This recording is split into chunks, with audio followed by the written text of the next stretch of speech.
ಈ ವಿಚಾರದಿಂದಾಗಿ ಅಭಿಮಾನಿಗಳಿಗೆ ತುಂಬಾನೇ ನೋವಾಗಿದೆ. ಬಟ್ ಆ ಒಂದು ನೋವನ್ನ ಒಳಗಡೆ ನುಂಗ್ಕೋಬೇಕಾಗುತ್ತೆ. ಯಾಕೆಂದ್ರೆ ಈ ರೀತಿಯ ಹಿರಿಯ ಮಹಾನ್ ಕಲಾವಿದ ನಮಗೆ ಮತ್ತೆ ಸಿಗೋಕೆ ಚಾನ್ಸೇ ಇಲ್ಲ. 500ಕ್ಕೂ ಅಧಿಕ ಸಿನಿಮಾಗಳಲ್ಲಿ ನಡೆಸಿದ್ರು ಬ್ಯಾಂಕ್ ಜನಾರ್ದನ್ ಅವರು. ಅವರ ಹಾಸ್ಯಕ್ಕೆ, ಅವರ ಒಂದು ಟೈಮಿಂಗ್ ಪ್ರಜ್ಞೆಗೆ ಅವರೇ ಸರಿಸಾಟಿ. ಬ್ಯಾಂಕ್ ನಲ್ಲಿ ಕೆಲಸವನ್ನ ಮಾಡ್ಕೊಂಡೆ ಸಿನಿಮಾ ಇಂಡಸ್ಟ್ರಿಗೆ ಎಂಟ್ರಿ ಕೊಡ್ತಾರೆ. ಇವರಿಗೆ ನಟನೆ ಮೇಲೆ ಅಷ್ಟಾಗಿ ಒಲವು ಆಸಕ್ತಿ ತುಂಬಾನೇ ಇತ್ತು.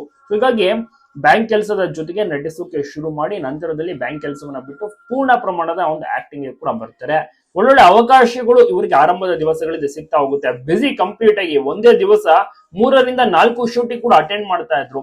500 ಸಿನಿಮಾಗಳು ಅಂದ್ರೆ ಸಾಮಾನ್ಯದ ಮಾತು ಅಲ್ವೇ ಅಲ್ಲ. ಆದ್ರೆ ಇವರು ಜೀವಾವಧಿಯಲ್ಲಿ ಅಷ್ಟಾಗಿ ದುಡ್ಡು ಮಾಡೋಕೆ ಸಾಧ್ಯ ಆಗಿಲ್ಲ.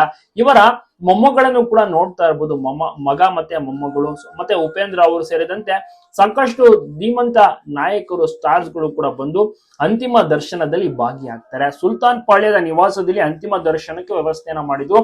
ಇಂದು ಸಂಜೆ ವಿಲ್ಸನ್ ಗಾರ್ಡನ್ ನಲ್ಲಿ ಅಂತ್ಯಕ್ರಿಯೆ ಕೂಡ ನಡೆಯಲಿದೆ.